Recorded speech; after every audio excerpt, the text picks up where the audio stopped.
Okay, good evening everyone. Since it's shortly after 6, I want to make sure to get started so we can get everybody out of here on time. You hopefully know me. I'm Matthew Olson, SDSU Extension 4-H Youth Program Advisor in Pennington County. That's my contact information, and if you don't know where my office is, it's about 60 feet that way in the 4-H building. What I'd like us to do tonight to get started is just go over the agenda real quick. 15 minutes we'll spend talking about youth in action events and what they are. Then we'll do another 10 minutes on 4-H record books and why we do them. Then we've got Officer Dwyer here from the Rapid City Police Department to do some ALIS training and what to do in the instance of an active shooter response. What I'd like us to do is go around and introduce and say your name, your club name, the number of years that you've been a 4-H volunteer, and I'd like you to add an awesome accomplishment of a 4-H member in your club or an awesome experience you've had as a 4-H volunteer. So we'll go ahead and start with, and if you're new, you can think of something. So Mary, can we start with you? Okay, I'm Mary Williams, Cedar Butte Challengers. I've been a leader for 16 years on and off because I was, and then I quit when my kids got out and now got back involved with grandchildren. An awesome accomplishment of a 4-H member in your club. I think you have one right now. Okay, should we talk about that one? My granddaughter JC is in Washington DC as we speak on the 4-H conference trip, and so yeah, that's the big news for today. Perfect. Ann? Okay. Ann Brentlander with Rushmore Riders and Explorers, and this is my first year as a 4-H volunteer. So I guess an awesome experience I've had as a volunteer is getting the robotics finally started in our club. That is awesome. How many did you have show up to the first one? 9. 9? Yep. Gail behind you is with Cougars. She's got their robotics club hopefully going.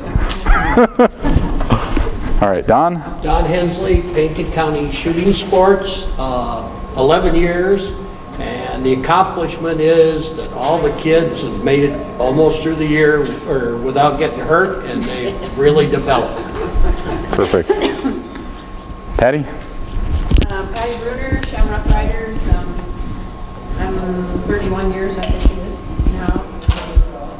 What comes to mind as far as awesome accomplishment, I think not only my son went to the citizenship Washington focus trip, but several members have gone. And you were together. Oh, did you try to get together? Must have been like 3. Yes. But anyway. Susan Meyer, Shamrock Riders. I have been a leader for 5 years. I was a Shamrock Riders member for 10 years as a child, and Patty was my leader. And an awesome accomplishment of 4-H member. We also have a 4-H member in Washington, D.C., Mary Catherine Schlichty. I'm Gail Wingard. I'm with the Cougars. I think I've been a volunteer maybe 8 years or something. And my daughter went to Washington, D.C. last summer with Citizens. Awesome. Jen, you're up.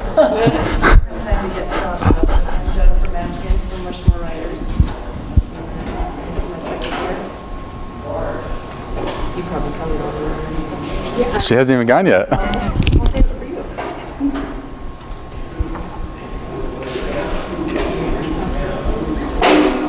Standing there with a dog that far.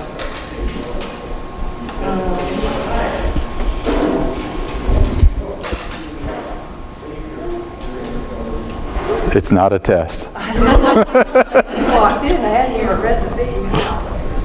So I'm Trisha Miller, and I'm also with Rushmore Riders and Explorers 4-H Club. We're co-leaders of that club, and well, we've had a couple of awesome. I just learned that one of our members who is in her first year of archery qualified for state this year, which is a pretty awesome accomplishment if you know about archery requirements.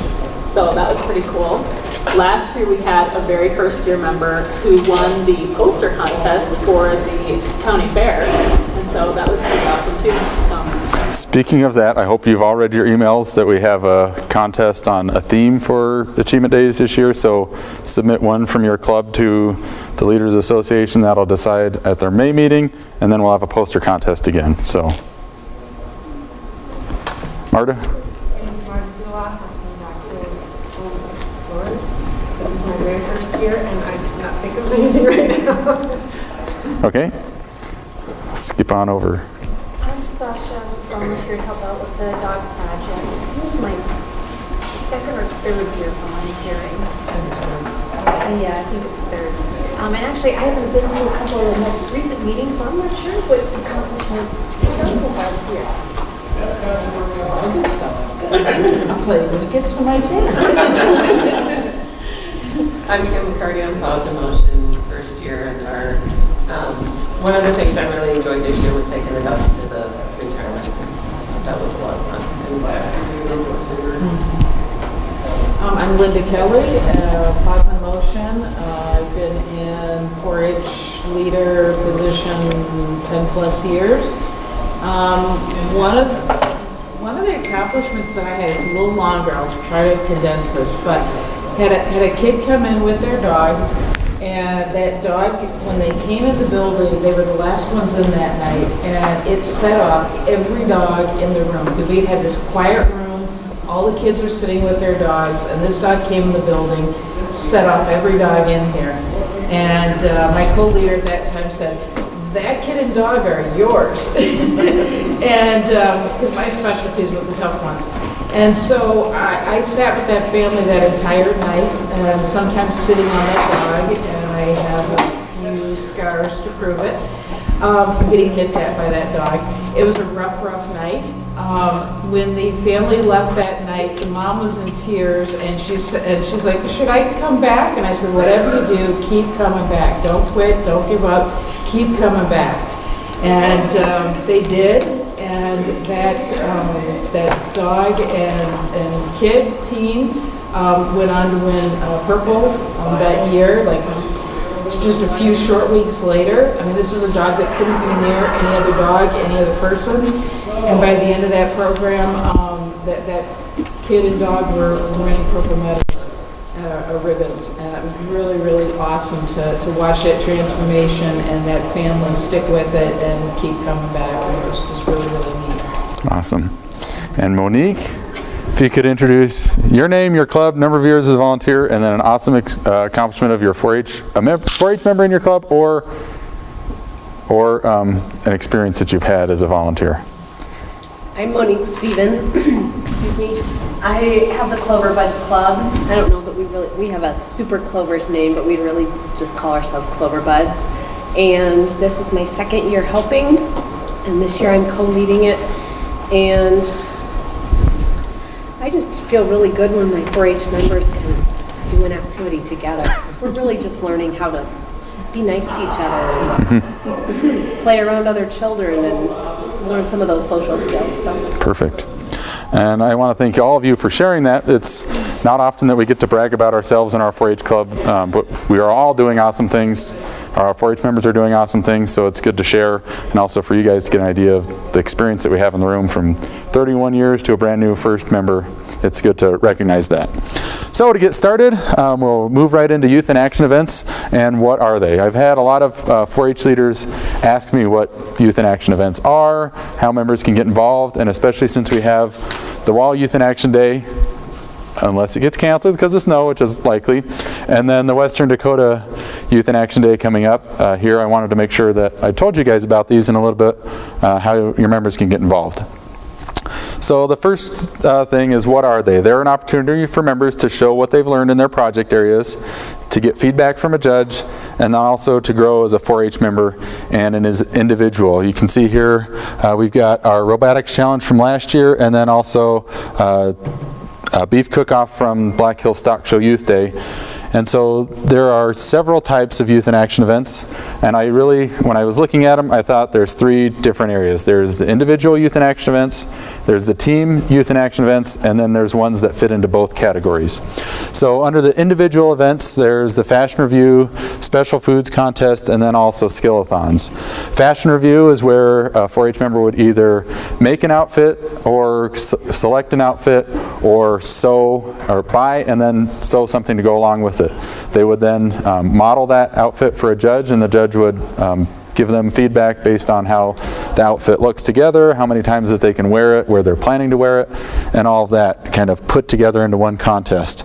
Special Foods is a contest in the foods and nutrition area where 4-H members would prepare either a main course of a meal, and they'd also put together a place setting, and they would also be asked questions on the nutritional content of that meal. So an example would be tonight they'd need to have the recipe for the chicken and the beans and know the nutritional information and how it fits together, especially using My Plate.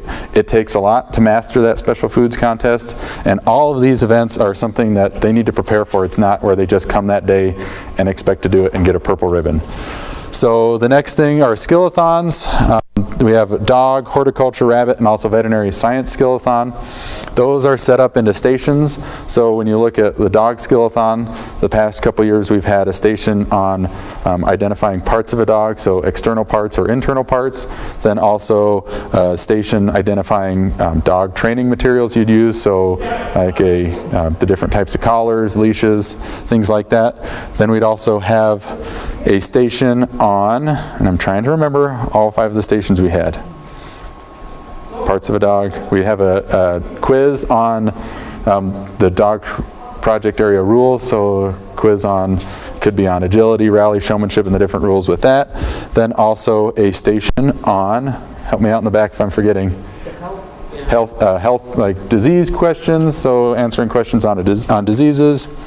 And then also a judging station typically, so looking at a scenario with their dog and deciding which one would be the best. So that's the kind of an idea of skillathons. They all follow that similar format with 5 stations that they would go to. Then we have team youth and action events, the robotics challenge, horse quiz ball, and hippology contests. The robotics challenge, those of you that are starting with their robotics clubs, you're getting to learn a little bit more about that. That's where they would prepare their robot, build it. They have a set challenge that they're trying to accomplish, so they'd work together as a team to get the robot built, program it, and get it through that challenge. Then horse quiz ball and hippology, both of those are testing the knowledge of horses, and those are team events that take quite a bit of preparation, and the horse folks know exactly what those are. And so I won't go into detail because there's only really 2 leaders here with horse. Then we've got our team and individual events. And the reason I put these here is they can either compete as an individual or they can compete as a team. So under the judging, there's consumer decision making, livestock judging, and also horse judging. Consumer decision making is a contest that I would encourage all members to get involved with, and something that you can do in your club. Takes about 10-15 minutes maybe to do just one class of it, and then they get an idea of what a class looks like. So they can do that as a team or an individual.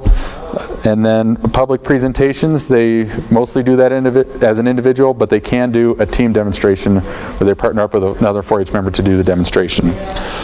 So what I have here in front, if I could kind of get you guys to come up here and crowd around the stage, I can walk you through what a consumer decision making class looks like. So when you have consumer decision making, that's really looking at making decisions that they would have in their everyday lives. So this situation up here, they would either have these Cheerio boxes in front of them or these pages put out, and they're given a scenario. So this is for senior 4-H members, so the older ones, and it's Katie's family really enjoys having Cheerios for breakfast and have always purchased the honey nut flavor to eat. However, after taking her high school nutrition class, she wants to make sure this is the best Cheerios option for her family to eat. From her high school nutrition class, she learned that the most important factors in choosing cereal are in a certain order. First, that it contains whole grains. Second, that it has low sodium content. Third, that it is low in calories. And lastly, that it's low in sugar. So what their goal is to look at these different options of Cheerios and rank them from best meets the criteria to worst meets the criteria. So they would make notes, they would go through them, and hopefully they would come out at the end that the best option based on those is in fact the multi-grain Cheerios, followed by the original flavor Cheerios, then the apple cinnamon Cheerios, and then lastly is the honey nut. So actually the honey nut that they've always been eating based on the nutrition information that she learned in her class is actually the worst option when you look at these 4. So that's kind of quickly explain how they would go through consumer decision making. Any questions on that? Usually they would have 4 classes in an entire consumer decision-making contest, and they'd be on different things. They could be on entertainment and leisure, so that could be looking at going to a concert and the ticket prices for each concert and deciding where to go. It could also be on foods and nutrition, just like this, or clothing and textiles, so it could be choosing which shirt option is best given the criteria.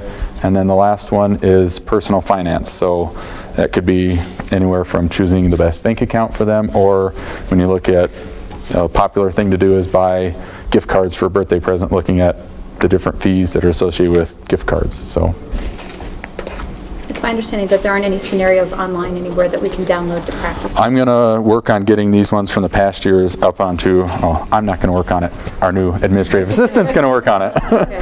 So just like tonight, if you didn't notice, I'm recording this, so my goal is to get tonight's whole leader training put on YouTube, that you go back and watch it. And so we're trying to get our website built back up. Yes? Scoring card, that, are you going to go over that?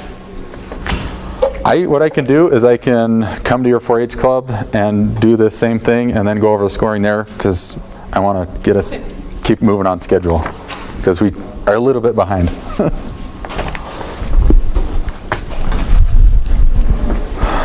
So that's what a consumer decision-making class looks like. These Youth in Action events are held at our Wall Youth in Action Day. That's in April each year. We have, at that one we usually have public presentation and consumer decision making. We have the Western South Dakota 4-H Youth in Action Day.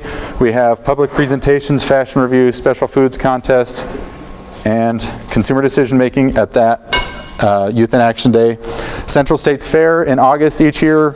We host all of them minus Horse Quiz Bowl, Hippology, horse judging, and livestock judging. The rest we have at the Central States Fair. And then the South Dakota State Fair, they have the same thing we offer at Central States Fair minus Veterinary Science Skill-a-thon, because that's one that we actually started, and as far as I know, we're the only county that does one. There are resources available, and I will be putting this, we will be getting this emailed out to everybody. And when you get it, you can click on the links and it'll take you straight to that resource. Some of them you'll need to contact our office for, but the other ones I've either gotten our South Dakota resource for it or found one that's available from another state that does a good job of walking you through the different contests. I know I went through that fairly quickly, but are there any questions on kind of youth in action events? Yes, Gail. You can't do the state fair though unless you qualify. That is correct. So in order to qualify in a youth in action event, all you have to do is enter into the county event and participate in it. So it used to be that you had to get a purple ribbon. They removed that a couple years ago. Now you just need to go to the county level, participate in it, and then you can go to the state fair if you choose. Yes? That public presentation, that resource, I know that the horse public presentation rules are a little, are they different, or are they the same, the ones that are in the horse book? I believe they're the same, minus you have to wear like Western attire for horse demonstrations and public presentations.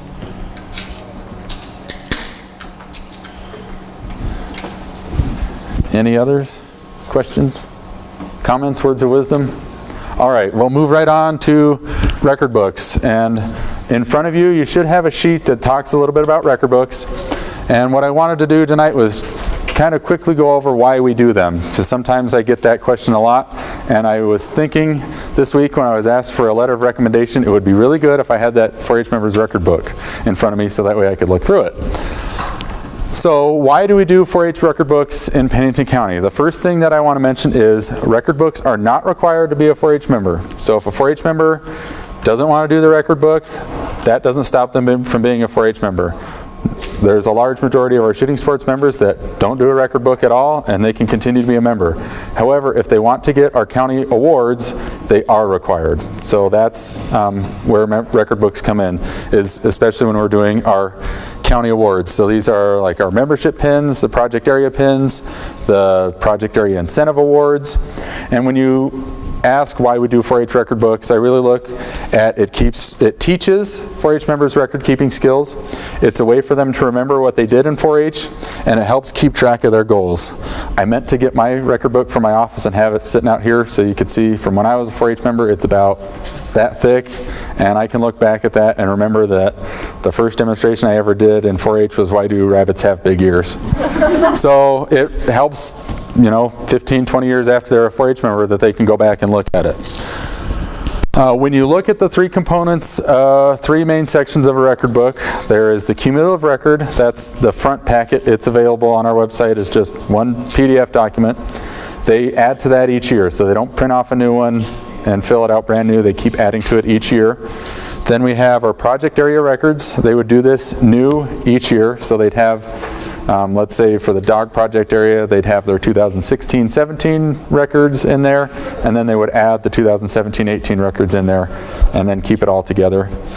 They would then have My 4-H Story, which is just a short essay on what their 4-H year was like. When I look at beginning 4-H members, we don't expect a lot from them, but it's getting that practice of writing essays about themselves, especially when it comes to college applications or scholarships. A lot of time they ask for an essay about yourself, and this gives them some practice in getting those completed. The last thing that why do we do record books is so that you have something to look at if a 4-H member asks for a letter of recommendation, and I have something to look at if a 4-H member asks for a letter of recommendation. You may have members in your 4-H club for 10 years that you know everything about them and don't need it, but you also may have a member that comes from another club that joins your club and you don't know them that well, but you know after the first year they're a great member, and you can say, can I see your record book? And then I can see everything you did in 4-H. And especially if I write one, there's 600 and some 4-H members, I don't know every single one of them and every single thing they do. So that is a really big reason why we do it. The cumulative members record has all those different sections. I won't go into detail about them, but if you want me to come to your 4-H club and explain it to your 4-H members in detail, I'll be more than happy to do it.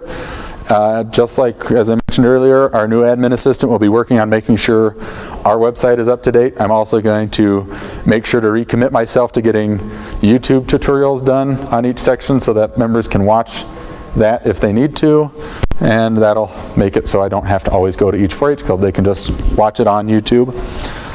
We've also got the project area records. There's the project area plan and journal, the project area pictures, and then also a financial section to it. The pictures are optional, but that's one that 4-H members like to do, so we often get those included every year. And then the financial records, as I mentioned, we're going to be getting all this updated as soon as we can to our website and hopefully make it easier to find on there. Any questions before we get to Officer Dwyer? I have a question on the Yes. forms. So I've learned that if I miss something, it's hard to go back and insert it On the, on a form, let's say for meetings, for example. okay. So I have to kind of like cut and paste. Is there a way to? Yes. I just. Like if we miss, like you miss like a meeting. Add it in as an additional page, but just delete like the main thing and when you print it. Because I had to keep adding more back in because my daughter joins like 20. I really like that you guys keep saying I.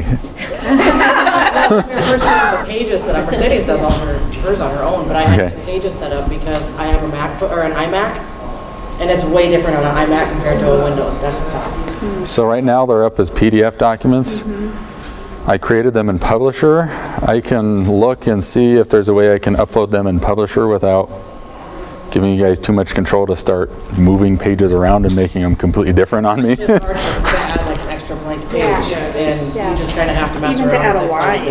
Yeah, you can Because add in a line. Excel, you Yeah. can like add a line. Like so, if you were doing like meetings, and I'm like, oh crud, Emily, you forgot February. You better put that in there. Then she has to erase everything. You can't just like, you know what I'm saying? Yeah. Insert a line, another line. I'll see if I can look into that. I Or else really you have to haven't know cut how and to paste and use like it. move everything down one line. We had kids just put stuff at the bottom, even though it was then Out of, I don't know where. The one thing that I know some 4-H clubs, like I think the Cougars were doing it last year, of at every meeting, the last 10 minutes they said, okay, get your record books out and let's fill in everything we can think of for this month. So that's kind of a way to make sure they keep on track of it and not going back at the end of the year trying to get it all put it in. We've been trying to do a Word document, kind of that way every month. Okay. But, yeah. So every county has their own record books, is that what I'm hearing you say? Yes, so there's not a state format. It's kind of, Custer County doesn't have any right. There's not a statewide format. They turn in, I think there's only one form SDSU should do that they that. turn in every year. I think they're looking at it, which would be kind of disappointing because I spent a lot of time my first year getting ours put together, but we'll see. Just use ours. I'm too low on that totem pole. All right. I could write a letter of recommendation. Give me your 4-H card so I can Any last questions so we can get to Officer Dwyer and make sure we get you guys out of here on time at 7:30? Yes. I just want to acknowledge Rushmore Riders. When we were doing our accomplishments, I said we had a lot of fun going to the retirement home. I have to say that my family has been Rushmore Riders for years, and they go every year to a different home with May baskets and things, and I just think it's a wonderful thing. Awesome. All right, I'll turn things over to Officer Dwyer. And can I get you to stick that on your... This goes to the camera, yep. Probably higher up, like right there. Okay. Yep. You can put that in your pocket or somewhere. Okay. Perfect, thank you. Yeah. Hi guys. I thought about bringing like airsoft guns and masks and just really, but when I walked in here tonight, I thought, I did bring Nerf guns. I didn't know exactly what we had in store, and that's okay, because this is a topic that's easy to talk about. I'm not from Rapid City. I came here for the job 9 years ago. I've been a police officer in Rapid for the past 9 years. My wife and I, we came from Mexico before that. We were missionaries down in Mexico for about a year. Most of my 20s into my 30s, I was a youth pastor at a church in Wyoming. Before that, my wife and I were in China for a year doing mission work, and so I grew up in Gillette, Wyoming, and so always came over to Rapid for things, shopping, events, things like that. And so my sister lived here 9 years ago. We're living in Mexico. Our savings account is going down. And I was like, okay, what are we going to do for the next phase of our life? And I had a good friend that said, hey, you ever thought about being a cop? I said, no. I did not grow up thinking I was going to be a police officer. And this friend of mine, he was a captain in a different department, and he said, believe it or not, he goes, when we hire people, the number one trait we look for is compassion. This is a people job. And he goes, with your background in ministry, he goes, you would be a great fit, consider it. And so as I started considering it, I was like, yeah, I think so. Rapid City was hiring back in 2009 when the rest of the country wasn't. 2008, when everything was all over the country, there wasn't a ton of hiring in law enforcement. But Rapid City, I think our area, we've kind of managed those economic storms that the rest of the country deals with a little harder.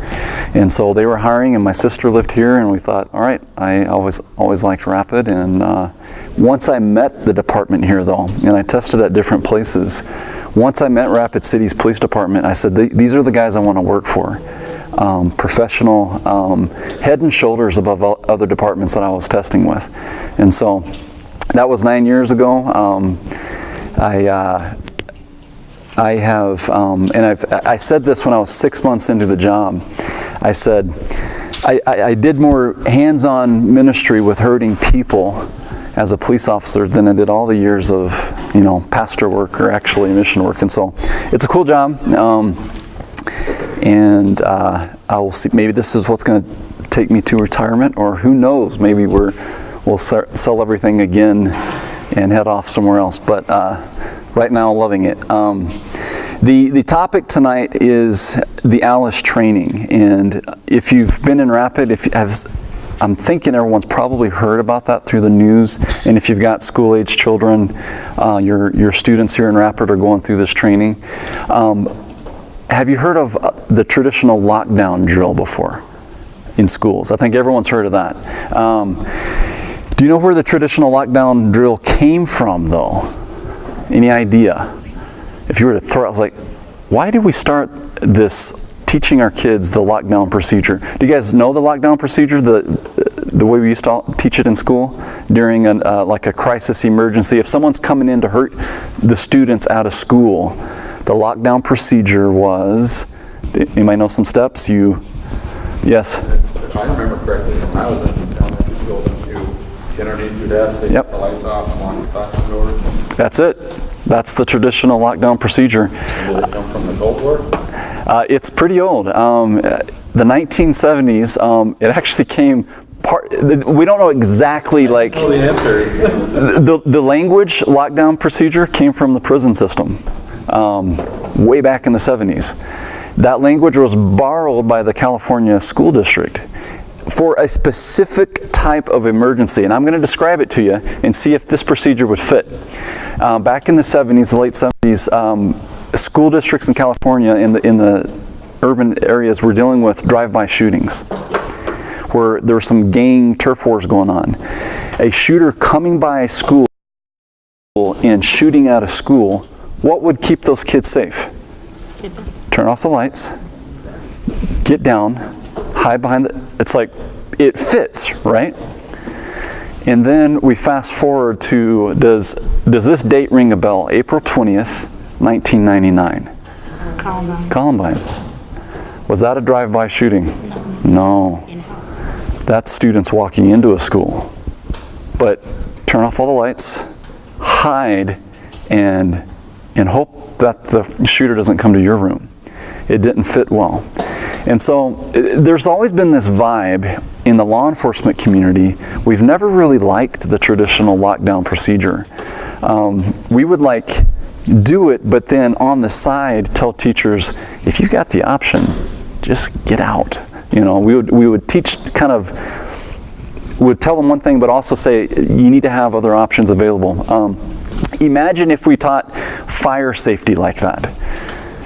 Imagine if we told our kids, hey, if there's a fire in this building, turn off the lights, close the door, and hide under your desk, and hope that either the firefighter is going to get to you first before the fire comes to your room. That's crazy, right? We wouldn't think about teaching our kids in a fire situation that. We would actually teach options. What would be the first option if the school is burning down? Get out if the fire is burning down. And we've even taught people options like, if you're actually on fire, what to do. You know, what would you do if you're burning? What do you do? Stop, drop, and roll. We have these options like, if this happens, you do this. If this happens, you do this. But with an active shooter, we said, turn off the lights, pull the blinds, get on your desk, and wait. Just hoping that they don't come to your room, and hoping that maybe the police get there before the bad guy does. And so we have some sad stories. It's sad that it takes, and it's usually a sad story that causes us to change something. Usually someone dies and then we go, oh, maybe we need to put a stoplight at that intersection. You know, usually a tragedy happens before change comes into a community. And so over the years, we've built some sad stories with the lockdown procedure. I'll tell you a sad one about the Columbine shooting. Most of the killing in the Columbine shooting happened in the library. Let's act like this is the library. There was a door here that went out to the rest of the school. There's an exit out of the school there. I'm the librarian, and you can listen to this recording, and I've listened to this recording. I'll pretend I'm the librarian during this time. The librarian has the kids hiding under tables in the library.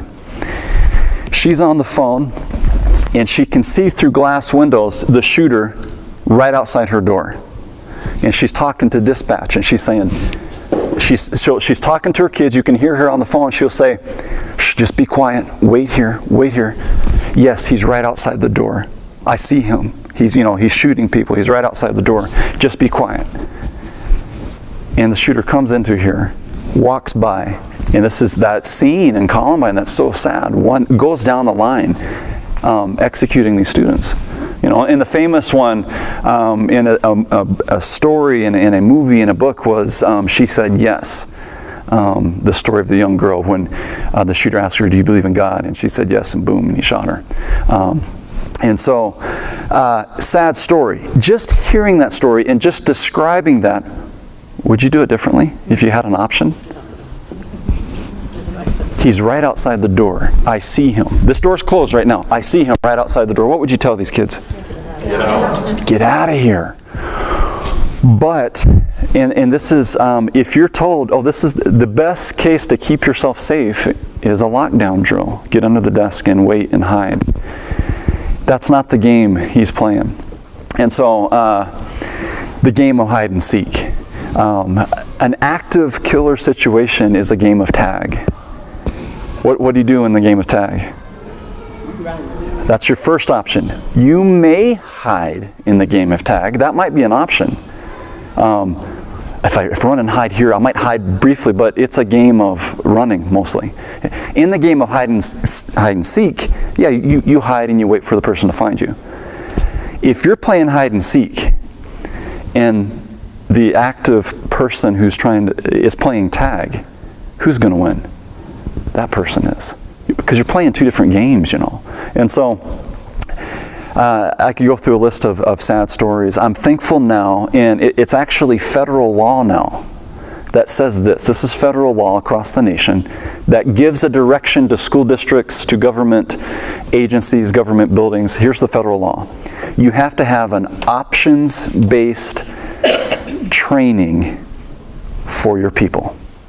It's a law that it's more language than that, but that's the gist of it. You've got to train your people with an options-based reaction to a danger, not this is the only thing you got to do. And so that's federal law that says whatever training you decide to bring to your school district, or by federal law, it has to be options-based. You got to teach your people options. And it's like, oh yeah, we've been doing this with fire safety for a long time, teaching options. And so the ALICE protocol that we brought to the district, it's not the only protocol out there that teaches option-based.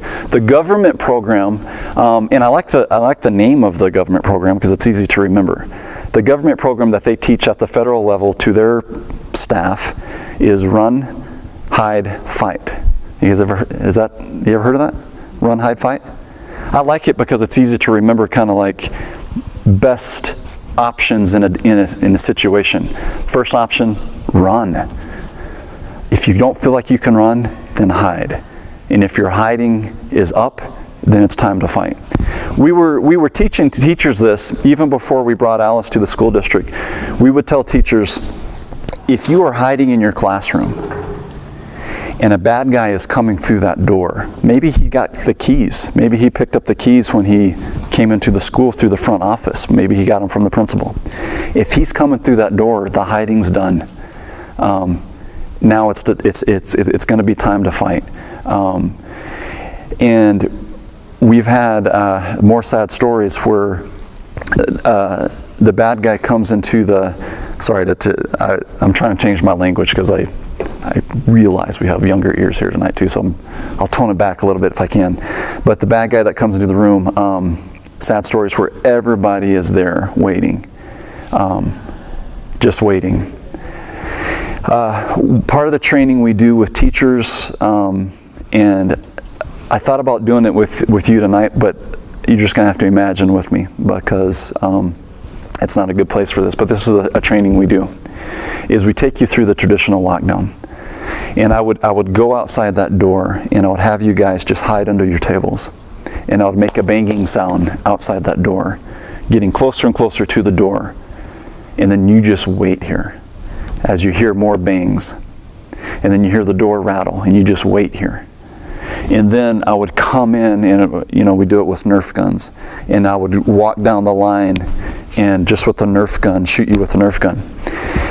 When we've taken our teachers through that moment, and we don't do that with everybody, but all of the teachers have the same response. They go, that was nerve-wracking, just sitting here. when we knew it was coming. And we're just supposed to sit here and wait. I said, well, what did you want to do? And they're like, anything. You know, we wanted to just leave if we could. Yeah, you know, that's a great option. Just get out of here. And we've had people say, if he's coming through that door, could we meet him right behind the door? Sure. Surprise them, you know. Yeah, your hiding is up. And so, as we've introduced this ALICE training across the school district, and all the teachers have gone through those kind of scenarios, and the principals and staff, all the reactions have been the same. They said, we now feel like we have the freedom to take care of our kids. And before, we felt restricted. Now we have the freedom. So the ALICE acronym, just the letters ALICE, A-L-I-C-E, it stands for these things, and they're not in order. This isn't chronological of do this first, then do this. These are just the components of the options. The A stands for alert. Part of the training is we need to do a better job of alerting people of what's happening, so you know what decision needs to be made. The lockdown drill in the past, we would just get on the intercom and say, lockdown. And it's like, okay, for what reason? Why am I keeping my students in the class right now? Should I leave, or I don't know. I don't know what the danger is. And so one of the things that they realized is, in order for like a teacher in a classroom, a boss down the hall in his office, they're going to make a better decision if they have better info. So the A of ALICE stands for alert. How we do that in the school district now, what's going to be different if we have emergencies, is if we know what's happening, and if we have the ability, we may not have the ability, we'll be on the intercom saying, we have seen a person outside of our school with a gun, and he's walking towards our school, and if we can, we'll keep that information. So then as a teacher, you go, okay, we saw them on the west side, they're coming through the front doors, we're on the other side of the building. Let's run into the neighborhood. Try to get that information out. That's part of the ALICE training. If you, in your job, in your workplace, or in your church, active shooters, like, they come into churches, places of worship too. Alerting people to what's happening, what's being seen, getting on 911 and describing what's happening. The L stands for, yes, Matt? I have a quick question. Yep. When I think of like the active shooter and the scenarios that could happen in 4-H, Yep. I think of like county fair, Yep. or a 4-H rodeo. Yep. Do you know, like when we have Central States Fair, do they have any system if they've got something going on that corner of the fairgrounds, if they have any way to communicate? Because I think like the sheriff's office, and I don't know if Rapid City Police do any security during that. Yeah, they do. Yeah, not every place you're going to find yourself is going to have like an intercom system to communicate with you. Maybe someone could get on an intercom or not. They do have a system-wide unit, because they've done it for tornadoes, and they've done an all Right. surround, and it goes through everything. So it's unusual because we're used to communicating with tornadoes. We're used to hearing that. It's unusual, but I think it would be effective to let people know, what is happening. Am I imagining in a situation like that, am I counting on that communication? I don't know. I don't think so, And so, Imagine if it was announced over a loud system, people would go. Yeah. The thing is, you have to get to that place to announce. Yeah, By the time I'm not saying a tornado is coming, but you do have Right. a fair warning. Right, right. There's a shooter. They're not going to be able to get there You would never be able to get from point A to point B. Yeah, Maybe somewhere I go visit with Central States Fair and say, what is the plan if something Right. starts happening during the fair? yeah, some kind of announcement, some kind of, get out of the park. I don't know, leave the park. There's danger. There's, I don't know. A rodeo announcer just last summer saved a ton of kids' lives. He stayed up in the announcers stand longer than he should have, and got every kid under the grandstands that was concrete, using just the announcers. Is that a storm that was coming? It was a tornado that was coming to a high school rodeo, and he saved a ton of kids' lives. So, although unusual, I could imagine a tornado coming or a person coming to hurt people. I know it's unusual because we haven't really experienced something like that, but could an announcer at a rodeo save some lives? Sure. He's up there seeing, I see them over by the, this, describing where he's seeing the danger. Sure, So that's the alert part. The L does stand for lockdown. It doesn't mean do this first, but it means as one of your options, if you don't know where to run, there's danger, but where? Fortify, if you're, fortify your room, lock your door. If you're like, I don't know where to go, that's where that lockdown. So this is the lockdown procedure was an option. It's just, that's the only option we gave the children. So it is an option. There is a time to lock your door. We have, at times, we've had, I work at Rapid City High School during the school year as one of the school officers there. And we've had like a casino robbery on Mount Rushmore Road in the daytime. And the person is fleeing on foot, coming downtown. We'll lock down the school and say, lock all the doors, no one goes out right now.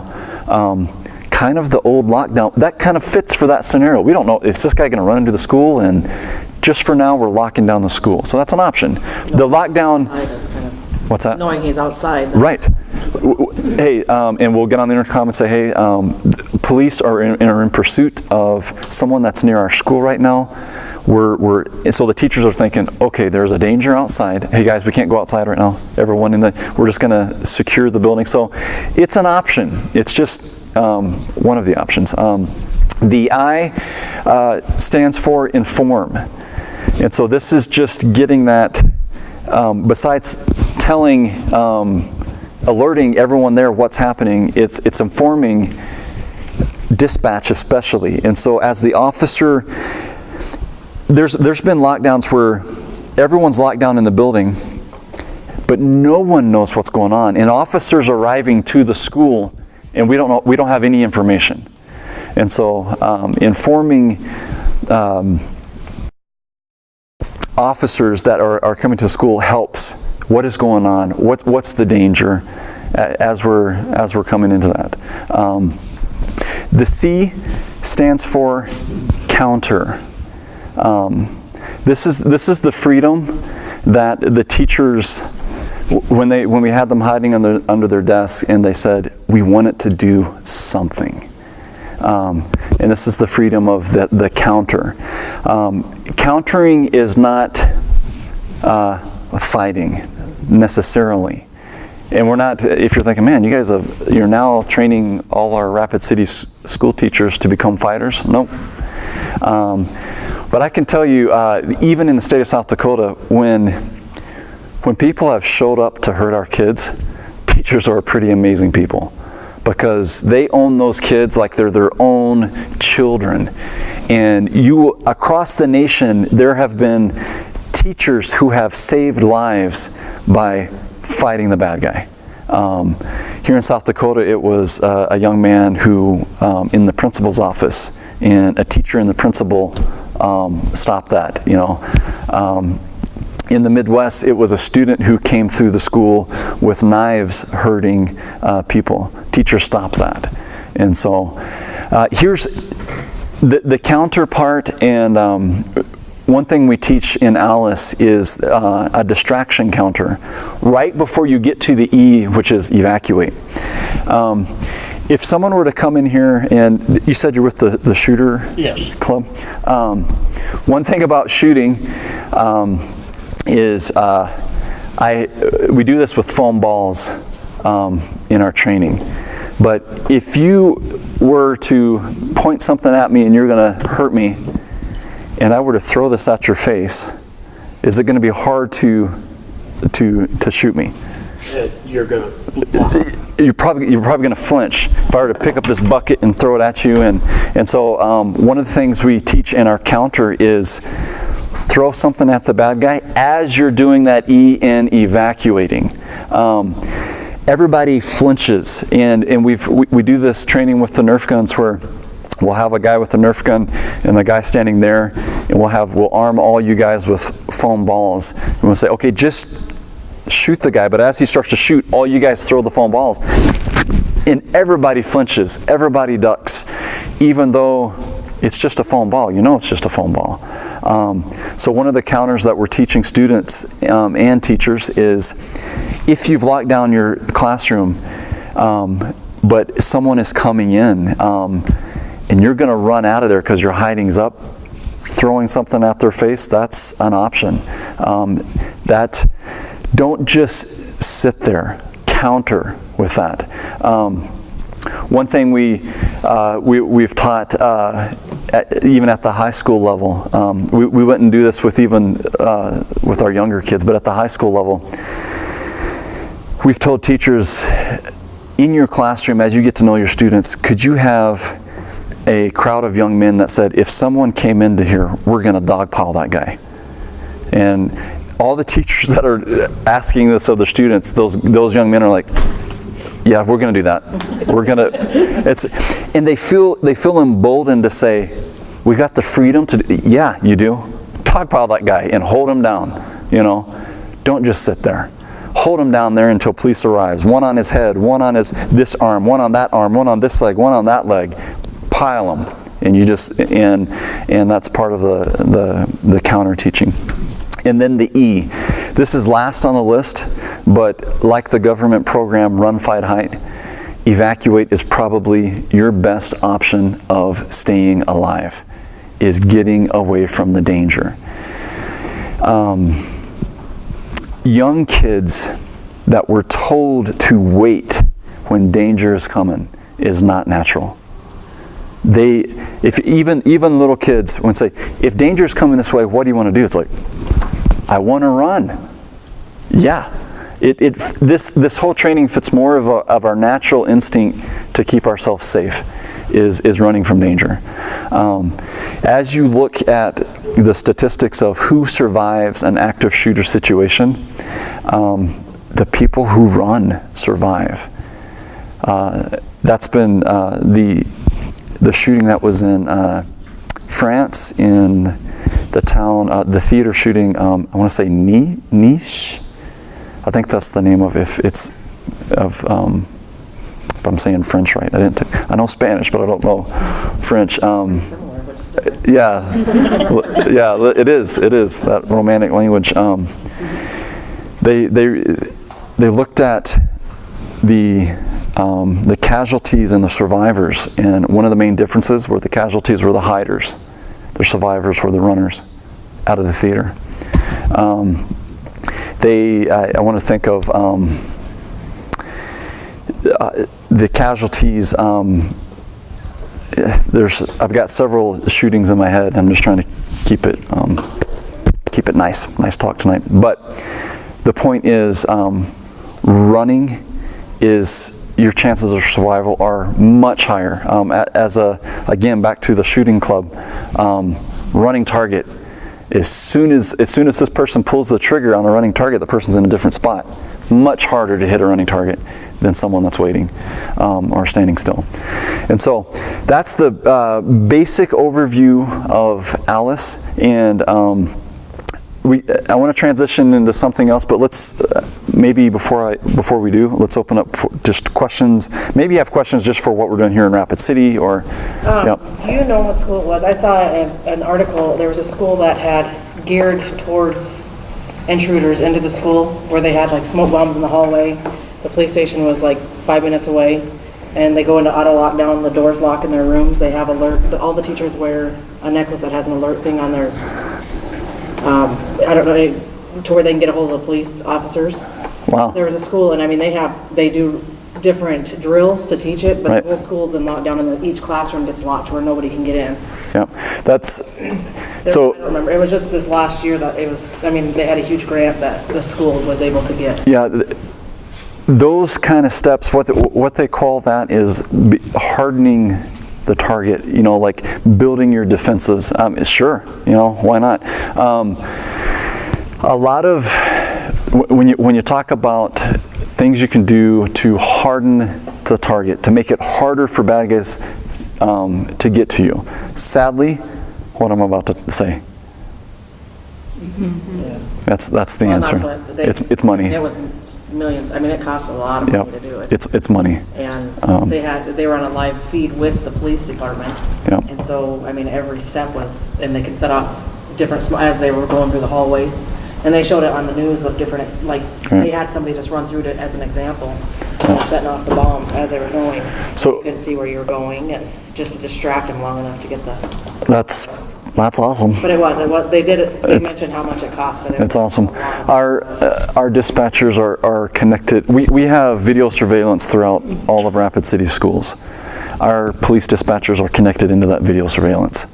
And so even if the principal or if something's going down and principals or teachers can't be there at our video surveillance on site, our dispatchers are trained and have access and can see all through their schools, to where as our police officers are going to that school, the dispatcher can be saying, they're on 3rd floor and he's moving to the lunchroom, and the dispatcher can be watching it happen from dispatch. I So wonder what's the same way. Is that only in public school?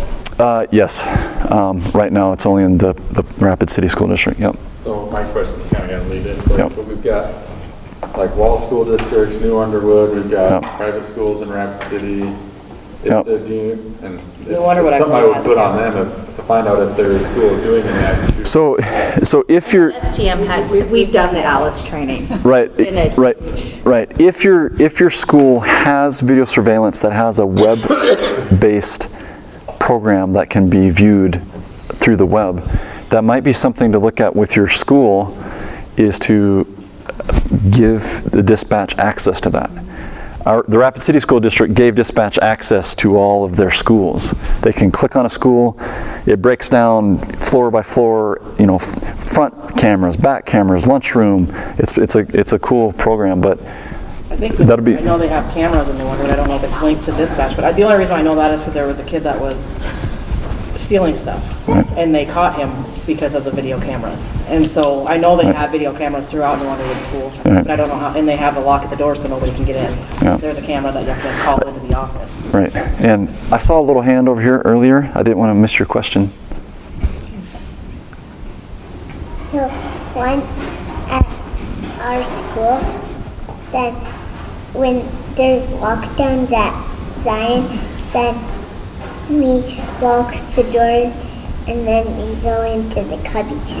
Yeah, that's a great place to stay hidden. And I was with my police officer friend just the other day up at Zion, teaching these very things of how to keep you guys safe. Alice training at Zion, so that's cool. See you. No, it was no. We were there during spring break, and there weren't any kids there. Just the teachers. Yep. Can you explain why Alice uses biblical names to train the students? I mean, my daughter, she knows it and we talk about it all the time, but I was just wondering why it was so biblical. And I don't have a problem with it. In what way? Sheep and the shepherd and the wolf. To me, that was... Yeah, there's a teacher that came up with a way. Not sure who they are. So, Alice is a Hi. No. Is this part of your alert. Keep that door locked. No. Alice is a program, just like Run, Hide, Fight's a program. As they were introducing Alice to into schools, they realized that teaching the teachers, teaching high school, middle school, grade school, we can't all teach them the same. And so there was a teacher who came up with actually wrote a children's book.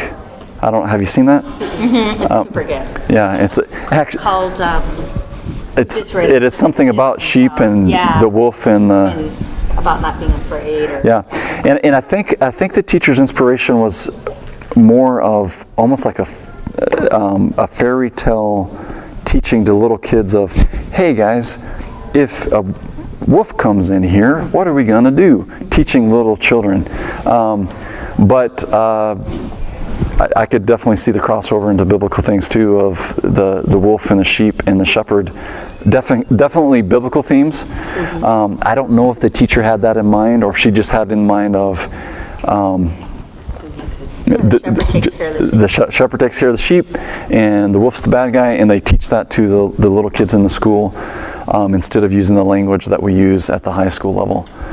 But I don't know the background of her inspiration, if it was full-on biblical or not. Yep. So, other than we're focusing on schools here, but here in Rapid City, right. What is the plans for the Civic Center and for the big churches? Yeah, I could. Here's the thing about this training. To me, I don't think you need this official thing to know what to do. You just need the freedom to do it, But could I see eventually city government or like the Civic Center with their staff having this kind of training? Yeah, sure. I think it might be appropriate. But in the end, you know how to keep yourself safe. Running from danger and hiding if you need to. And the question is, because the lockdown, what was the idea that everybody understood? Right. If we're in church, would it be that someone who isn't trained would think, well, we're just going to, lock everybody into their church classrooms or that kind of thing? I mean, no, you're right. You're right. Like bad judgment could. Yes. I think. So I agree. I think that what we were teaching in schools, we all kind of grew up with. And we applied the rest of our lives. And one of the things that happened, and this is another reason we changed it, is, do you remember the Virginia Tech shooting? Before, it was like the record for the #1 casualties and things. Those students in that college campus, they grew up with the lockdown procedure. In that Virginia Tech shooting, there were students hiding under desks, waiting when the shooter was like a building away, working his way over here. They're just waiting because they grew up with the lockdown procedure. No one told them in the Virginia Tech shooting. No one was saying lockdown. These students just did what they grew up in American schools for the last 40-something years doing the lockdown. So you're right. I think, we could still have that old style hanging on to where Isn't this a sad conversation though? I don't mind teaching this, but what a sad conversation we have to have. That now we got to talk about if you're in church and someone comes in the back door to hurt a lot. These are the best practices to keep you safe, man. But we did this training 3 years ago, and it was the lockdown, and I was like, I'll get under my desk. I have glass walls on my cubicle, and a glass desk, and I'm one door from the door to the back to leave. Right. And I'm like, that really doesn't make any. I mean, I was like mentally prepared to just get under my glass desk with my glass walls. Yeah. When I'm. And the whole thing with evacuate. How do you know there's not another shooter out there? That's one thing. I work at mines, and we talk about stay where you are until we tell you different. Because we don't know. Somebody could be in. So we don't know what's happening in the classroom building. So you move from making this decision here. You might have to make another new decision here. But you have the option. But you have the option again. So it's almost like you move from one danger, and if you run out to another danger, which is possible, now another decision. Okay, I just left a person hurting us here. We can go on statistics, but statistics can always be broken. So here's the norm. The norm is it's a single male. Oh, wait a minute, we just had a female in California. Go to YouTube. That's not the norm. It's usually not a female, but she breaks the norm. So the norm is it's a single male. Oh, but then there's Columbine. There were two. The norm is if there are two, they stick together. That's just there until the next person says, you go this way and I go this way. Columbine, they work together all through the school. Does that mean the next person's not going to? So you're right. You could, is it the norm? No. Is there we haven't seen it? No, you know, could one person, a team, say, I'm going to go this way and start hurting people. You go this way, start hurting people. These people are fleeing from that danger right into this danger. Yep. Kind of like the guy pulling the fire alarm. Yeah. That he running out. Yeah. You move from one danger to the next, but the principles stay the same: run, hide, fight. You might move to another danger and have to run again. And we can. What if this happens, or what if that happens? And we can get really creative, and we're not going to be able to come up with a strategy that covers all the what ifs, you know, because we can say, well, okay, what if they, you know, you pull the fire, and they instead they lock the doors, and they don't, I mean, so we got some. Yes, ma'am. Just out of curiosity. Yep. How many schools have surveillance cameras? In Rapid City, or You know, just the ones you've been exposed to. all of our schools in Rapid City do. Outside surveillance cameras? Yep. Down hallways? Yep. Combination? Yeah, hallways and outside. Yep. And do the secretaries do the monitoring on them, or do the employees stand separately to an officer on duty? So if it's the high school or the middle schools, the police. So in Rapid City, in the Rapid City School District, we have either a police officer or a deputy. The city is divided in half with responsibilities. So, for example, Central High School Police Department has got that responsibility. Stevens is the Pennington County Sheriff. And so they put 2 deputies in Stevens. We put 2 officers in Central. And then as you go down to the middle schools, same thing. Like North Middle School is PD. East Middle School is SO. So we divide the city out with responsibilities. But all the high schools have an officer, and some 2. All the middle schools have an officer on site. But the grade schools that feed into the middle schools, that's that officer's responsibility. So if I am the officer at North Middle School, I'm responsible also for General Beetle, Knollwood, Horace Mann, the schools that feed into that middle school. That's also my responsibility. But I'm not on site. My office is at North Middle School, but I go over to Knollwood for an issue, or go. So like at North Middle School, I would have access to and as officers, we have access to all the cameras in the district. But so at North Middle School, I'm monitoring North Middle. I can also monitor Knollwood, but like at Knollwood, who's monitoring there when I'm not there? There's nobody like That's their job. Staring at a computer all day, staring at video screens all day. Even the officer, you know. If I'm in my office, I have like dual screens. I'll have one of my screens up for the video stuff, but I'm not just staring at that video all day, you know. Well, those doors are locked, exterior doors at least. Right, they are. Yeah, they are now. All of our schools now are key card access, and the secretaries let you in if you're a visitor. Yep. We had an opportunity to be part of the active shooter exercises out of Rushmore Mall Yep. a couple of different times. And the biggest thing that I took from that experience was just a situational awareness. 'Cause Absolutely. everything's going to be different. Yep. And the rules only apply until somebody does something different. Right.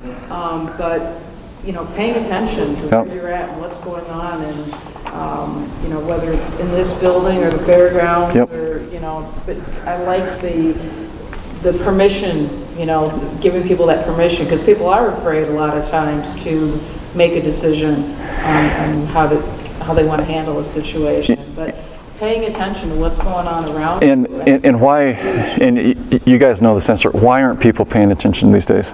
You know the answer. Yes. Yeah. Yeah.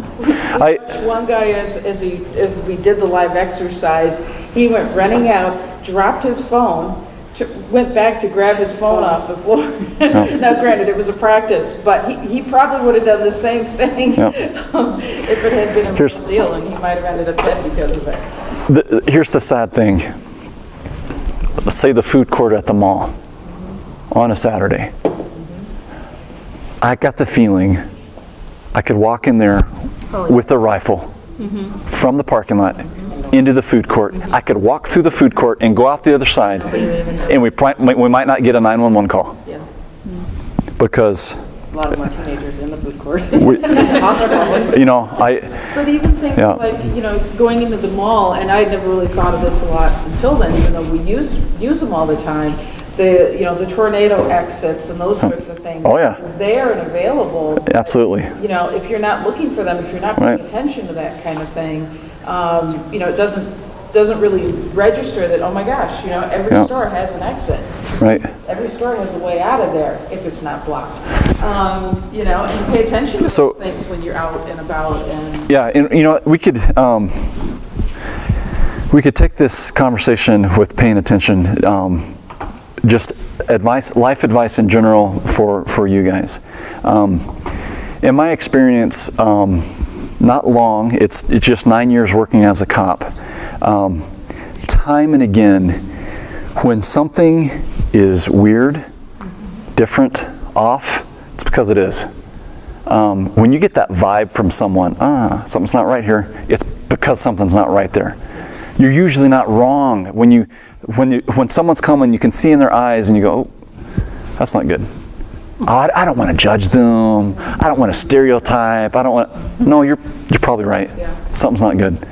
And so I tell this to my wife. I'll tell this to anybody. For one, like at the grocery store, when you're out of the public place, okay, you're checking your list in store, you're checking your phone. You're checking your phone in the aisle, okay, make sure I'm getting everything, checking your list. But once you've checked out and you're headed to your car, eyes up. Push your car out with your eyes up. Don't be, okay, I've grocery shopped, I've worked all day, I haven't flipped Facebook yet, and so, oh, that's so cute, like that, and you're going out to your car like that. Don't go out to your car like that. Put your phone away, eyes up, and go out to your car. That awareness will keep you safe, And then the second tip I give to people is, if someone approaches you and you got that funny, odd feeling of, this is kind of weird, it's okay to walk away and be rude to keep yourself safe. But my wife is very polite, and it's not her culture to be rude like that. And so, but I tell her, she's like, this guy just came right up to my face and asked me this and that, and I felt super uncomfortable. I'm like, yeah, you just walk away. Panhandlers. Yeah. We've all been approached by panhandlers. Yeah. You get that uneasy feeling. It's probably, it's weird. As humans, we're experts on what is normal. You can look at a face and you can say, I can just look at you and go, you're sober. I can, bam. We get used to, we're experts on what is normal. And so when something's just a little different, my wife communicates through her mouth. Just the smallest little turn, I can be like, oh, she's upset. The little purse of the lips, she communicates so much right here with her mouth. But so do you ever talk to younger, my daughter just started driving, and so we had this big discussion about if for some reason you went in the ditch, whatever, you never get out of your car, roll the window down a little bit, say help is coming, you never get in with, you know what I mean? Yeah. Or same with, she goes, runs to the store for me, pay attention, to your surroundings. She's like, you're freaking me out. And I'm like, I intend to freak you out. This is a weird world. But do you ever talk to yeah, we do. We do. Talks to Yes, we do. Because we do. kids are oblivious, like you said, to the walk around. They're all so busy selfing and doing all that. They don't know what's going on. Yeah. That's kind of like, we live out in the country, and there was a cop car following us way out of town, and it was a very weird situation. And I told my daughter, because the lights were on, but they weren't pulling us over, they were just kind of following us. And I told her, I said, you don't have to stop until you're where there is more people at. I said, call into dispatch, and I explained it for being out in the middle of nowhere. I'm like, it's just you by yourself, and if there is a cop pulling you over, and I said, you call it into dispatch, they'll let them know we're going to where there's more people, or where we're in a lighted area, because we're out, it's pitch black. That's the tip, that's the perfect tip in that situation. If you call up dispatch and say, I think I'm being pulled over, they're like, where are you at? You give your location, what's your car, what's your plate. They're going to tell you, yeah, you are pulling it. Yeah, you are being pulled over. And so if dispatch tells you a deputy is behind you, he has your plate, you are being pulled over. Okay, I think then you can pull, but that's a great tip. You don't have to, if you're way out in the country and there's red and blues, I wouldn't say gun it and be in this like high speed chase. No, you just, you keep your speed and call and say, I don't know if I'm being pulled over. I just passed mile marker. This is, yes, there is a deputy behind you. They're wanting, and he's about to shoot out your tires. Who would we contact if we wanted like somebody to come and do like to talk to a school? Yeah. So in the PD side, I'll give you his email. What's that? What's the emergency number that you call? Actually, I had to call it the other night because there was some weird guy walking on our gravel road. It's the non-emergency. Do you mean 911? No, you don't mean 911. No. And here's the thing about 911. There's another number. There is another number. I think I have. Here's the thing. It's all coming to the same dispatchers. Oh. So never feel bad if you're like, I can't remember the number. No. You can dial 911. I always felt weird doing that. I have the 39. Dispatchers, I mean, they're all in the same room. They can transfer. It's not like you get a different group that says we're not emergencies and we're the night. They're all the same dispatchers. I always feel that it's almost. But here's the. Not a huge emergency, but you're like, okay. Here's the only thing that what 911 does. 911 does whatever that dispatcher is doing. She stops and says hello. To where when you call the 394-4131, that's the. That's 39, what is it? 394-4131. Okay. When you call it, because there was some weird guy that was trying to get me to pull over on our gravel road, and I'm like, it's just me by myself. Right. I'm not stopping, so I called, and then Officer Jones went to check it out. When you call that number, you get pleasant music and push this thing, and you come to the dispatcher screen and you're waiting. And then she's in the middle of this emergency, or they're in the middle of this emergency, they see you waiting, they clear that up, and okay, how can I help you? That's the difference. Oh, but it's the regular dispatch people that answer the regular number? Yes. They're all just, but it just, so a dispatcher's right in the middle of an emergency, another 911 call, I'm sorry, I got to put you on hold. Yes, what's your emergency? Well, no emergency.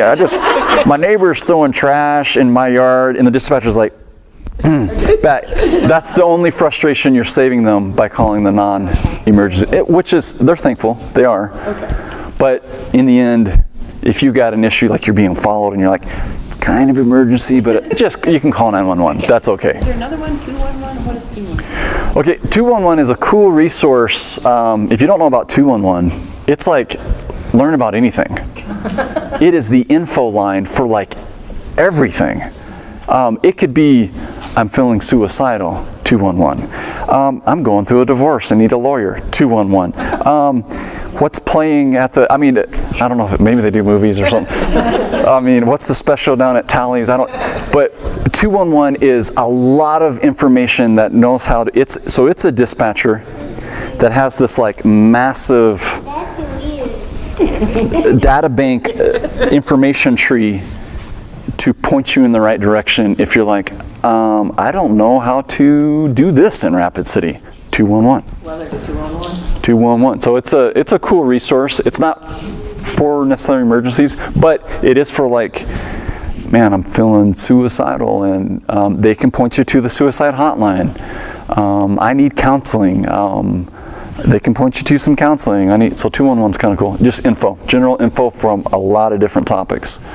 So good. Yep. Why did dispatchers try to keep you on the phone? I know, but if you're trying to deal with the emergency, I've had them let me go though. Yeah, you're like connected to the emergency, and that connection helps everybody out. When we lose that connection, we're in the dark. Even though but here's the thing, you got to do what you got to do. We'll have these kind of 911s. Boop, boop, boop. This is my address. Come and hang up. We don't know what we're coming there, but man, we had a 911 lady on the phone said, "Help, get here fast," and hung up. Okay, we're going there fast, and then I show up and her cat is underneath the stairs and she's standing on the top saying, "He just won't come inside." And I'm like, well, you just close your door, lock down, go into lockdown procedure. I'll handle that cat. So in a situation like that, especially with like cell phones, is it beneficial if you're in an emergency but you got to deal with it to just say, okay, I'm going to leave you connected, but I'm going to put the phone in my pocket. Sure. So they can hear what's going on. Yeah, sure. It's to help locate you if you Yeah. Yeah. I had an incident, my grandma was 104 and still living on her own, and she fell while we were there. So I called 911, which is funny because I'm from a very small town, and 20 years ago I would have just known the direct number to the fire department. Right, right. So I call 911 and it actually goes to Pier, and then they have to call back to Highmore to dispatch. And I'm like, everybody knows where my grandma lives. She's the oldest person here, you know. Right. And I'm like, I don't know her address because her mailing address was a P.O. box. Like, I'm looking at all of her mail. I'm like, I don't know. And she's like, are you calling from a landline? I'm like, yeah. And then I explained to her, you know, my grandma's situation. And I said, can I go help her? Can I set this down? She goes, ambulance is dispatched. You can hang up with me. But she talked to me. She's like, check this, do this before you move her. Make sure there's no. Right. And I'm like, I got this. So. And my mom's a nurse, so she was en route too, and they let me go. They're like, yeah, go help her up, go do this, go do that. As long as that's not a problem, do that. So they will let you go. It depends on the situation. Yeah, we have people that dial 911 and don't say anything because they can't. Or like your kids get a hold of your phone and accidentally call 911, and then you get a call back. Yeah. I want to make sure there's no emergency. You know, we try our best to check on those. Yeah. Well, you guys, I mean, they call back like right away because it's not even to the unless we have like just a really good feeling that everything is good, we'll show up at the house. And I have a call where 911 hang up, we call back and the lady says, "No, everything's fine, we're good." Oh, okay. Yeah, she hangs up. And I drove out there. I knocked on the door, I said, "Hey," and she opens the door and she's got a bloody nose, a black eye. I said, and then I knew at that moment, I was like, "You're okay?" And she's like, the guy comes from the back room not knowing she did this 911 hang up. And then he goes on the fight. I said, "Step behind me," and so it's kind of like that pizza delivery order that you've seen all over the place, like the girl that called to order pizza, but she was in danger. Yeah. She really called 911. And she called 911 and was like acting like she was ordering pizza, and they had the whole thing on dispatch. And yeah. Oh, that's interesting. Yeah. So we usually go to the house and check, unless, I'm not saying it's 100% of the time, but that's how I was trained by my training officers. He said, "You're going to have a day where you're going to be glad you checked." And I have that one call where I was glad I checked on that lady that just hung up. My stepmother had a cell phone that was no longer, it was not even connected to any cell service, but you can still make emergency calls. Yep. And she was letting her, at the time, 2-year-old play with it, and of course called 911, and then we got a call back on her house phone. Because I don't know if it was able to be located or how that had happened, and I'm like, no. And because we didn't even know that she was able to do that. And we explained it. Nobody had showed up because, I mean, we called like right away, like, okay, what are you doing? So this is kind of this is a different type of Alice training. It was more a lot of just talking, but maybe it just challenged your mind and maybe gave you a freedom. Run, hide, fight. You know, in danger, run. If you feel like I don't know where to run, okay, hide. Figure out what to do, and then if the hiding is up and the danger is as close as your face, then it's time to keep yourself alive. So, any final? I'm okay with a final question or anything. Final comment, or we can call it a night. So. Thank you. Okay. Thanks, guys. It was good.